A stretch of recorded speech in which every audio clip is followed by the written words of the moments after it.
If you want to be in the segment of crypto that's likely to do the same thing that DeFi did in 2020, you need to keep your eyes on Web3 gaming. What is going on, Metaverse? Do you want to invest or build in crypto but feel like you've missed the boat? It's probably because you're looking at the wrong sectors of the economy that are next up for disruption by the blockchain.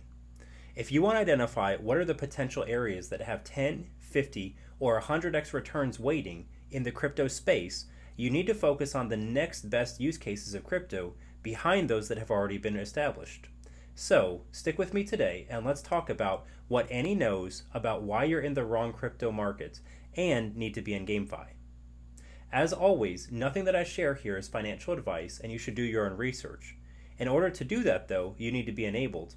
And so to be enabled to make your own decisions from an investing standpoint, you should take a look at the core sectors of the economy and which are the most likely to be disrupted next based on blockchain technology. As you see on the screen, the economy can be roughly divided up into sectors such as IT, healthcare, communications, real estate, materials. Many of these have tremendous potential from the blockchain, but in a lot of cases it may take years for the industries to fully mature. I'm going to share with you what I believe are the next best sectors to focus on. Like any new disruptive technology, we can have some clues based on what's gone on before. Let's start with how blockchain began by disrupting the financial sector. The early cycles for financial disruption in the past 4 years focused on decentralized finance and the financial sector of the economy.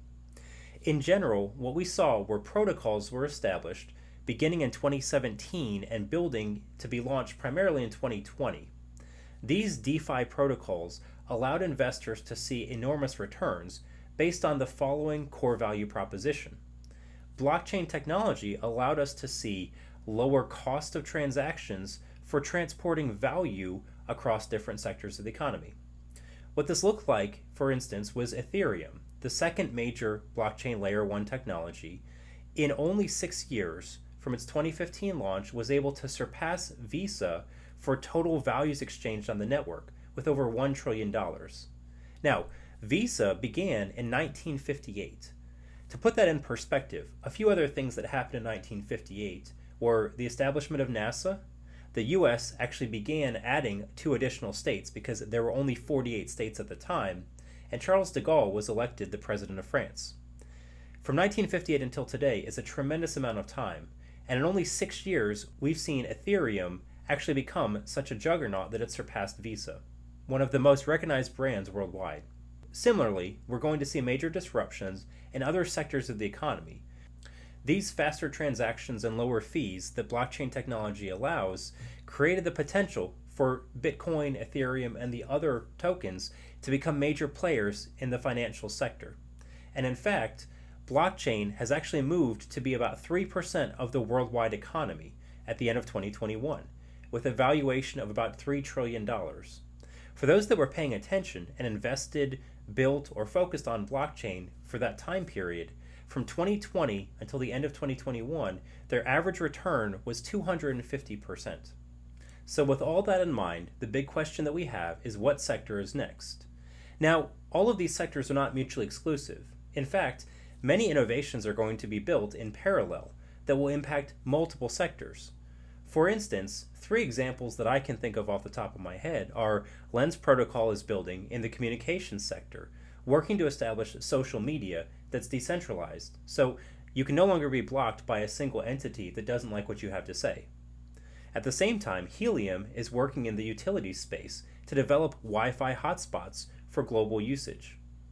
And Avenir and others are working in the healthcare industry, using blockchain for everything from securing patient data to meta-analyses using big data analytics. All of these are great use cases and many will pan out. But my intention is to focus on the highest potential areas of blockchain technology, and I believe this falls in the consumer discretionary category. So why can we expect consumer discretionary, and in particular the entertainment subsector, to be those that are next disrupted by the massive potential of blockchain?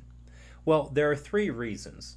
The first one is that behind easy transaction of value, the next best application for blockchain technology is virtual property rights.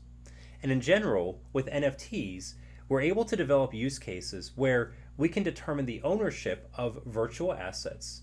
Everything from music to art to movies to gaming are fairly simple applications of blockchain in a way that allows you to establish who owns an individual object.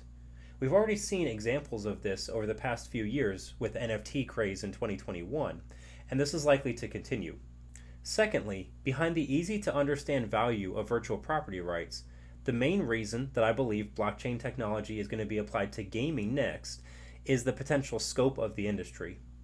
It's the second largest segment of the consumer discretion entertainment space.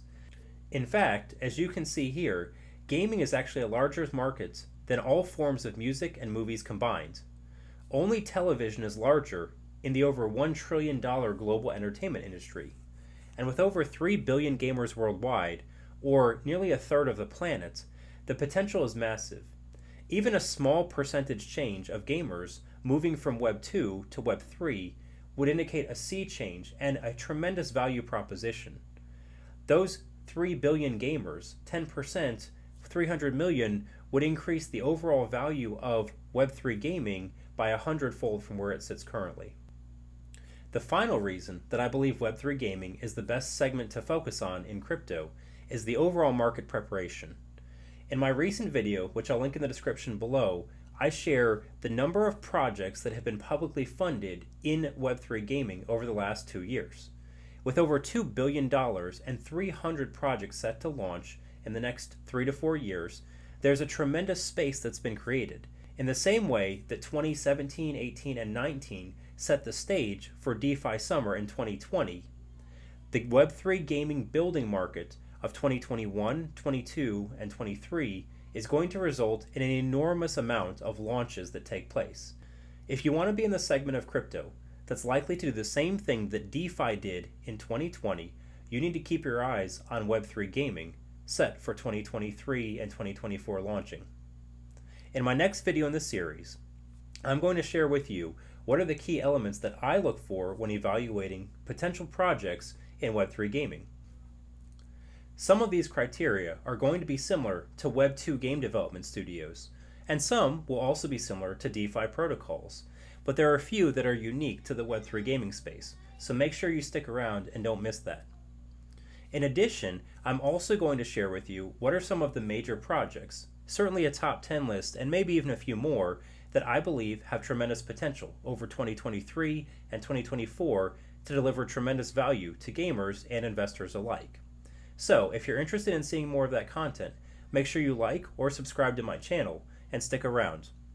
You want to be with me because now you know what Annie knows about why you're in the wrong crypto market and need to be in GameFi.